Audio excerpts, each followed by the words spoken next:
Welcome to the Aesthetic Doctor. I'm Dr. Rogier Meulenaar, and today we're diving deep into something that's revolutionizing lip treatments.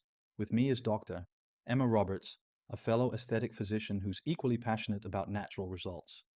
Thanks, Rogier. I'm really excited to talk about this because there's so much confusion around lip fillers. You know what fascinates me, Emma? The huge disconnect between what we see on social media and what truly beautiful natural lips should look like. Oh, the infamous Instagram lips. We should probably explain to our listeners why this is such a hot topic. Absolutely. What's interesting is that we now have a scientific way to classify and understand what goes wrong with lip fillers. It's called the Harris classification, and it's completely changing how we approach lip treatments. I love that we're getting scientific about this. Can you explain what makes this classification so important? Think of it this way. When you look at lips that don't look quite right, there's actually a very specific reason for it. The Harris classification breaks this down into four distinct classes, from perfectly natural to what we often see as duck lips.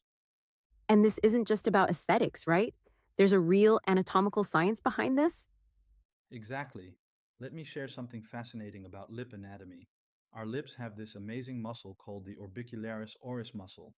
Think of it like a sophisticated ring around our mouth. It has two distinct parts that meet at our lip border. I find this incredible because most people think fillers just go anywhere in the lips. That's the common misconception. But here's where it gets really interesting. When we inject filler in certain ways, particularly with that popular tenting technique everyone's talking about on social media, we're actually creating what I call channels of spread. Can you explain what that means for our listeners? Imagine you're trying to pipe icing onto a cake. If you just push the icing randomly, it's going to spread in unpredictable ways. That's exactly what happens with poor injection techniques. The filler creates these pathways and starts spreading where we don't want it to go. Is this why we sometimes see that obvious border above people's lips? Precisely. That's what we call a class 2 in the Harris classification, a visible ledge. And here's the concerning part.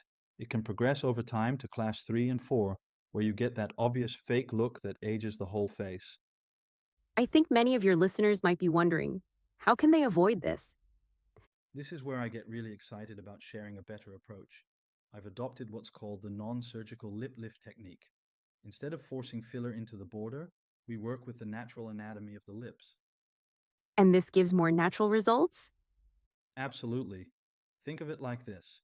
Instead of trying to create new architecture, we're enhancing what's naturally there.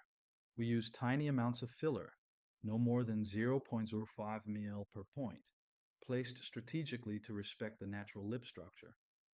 What's fascinating is how this ties into the whole less is more philosophy.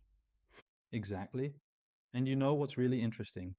When we respect the anatomy and use these precise techniques, we actually need less filler to achieve better results. I rarely use more than 0.5 ml for an entire lip treatment. That's going to surprise a lot of people who think more filler equals better results. It's about being smarter, not more aggressive. And this brings me to something really important: safety. When we use these anatomically aware techniques, we're not just getting better results, we're significantly reducing risks. Can you explain a bit about those risks?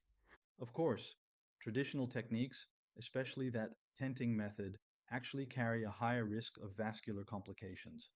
By working with the anatomy and using small amounts of filler, we can minimize these risks while achieving beautiful natural results.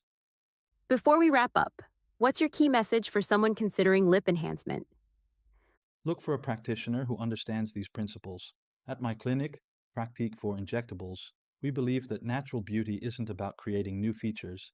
It's about enhancing what's already there in a safe, subtle way.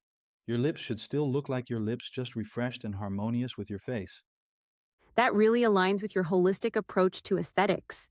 Where can our listeners learn more about these natural enhancement techniques? They can visit our clinic's website at praktijkvoorinjectables.nl or find us on Instagram, where we regularly share educational content about safe, natural approaches to aesthetic treatments.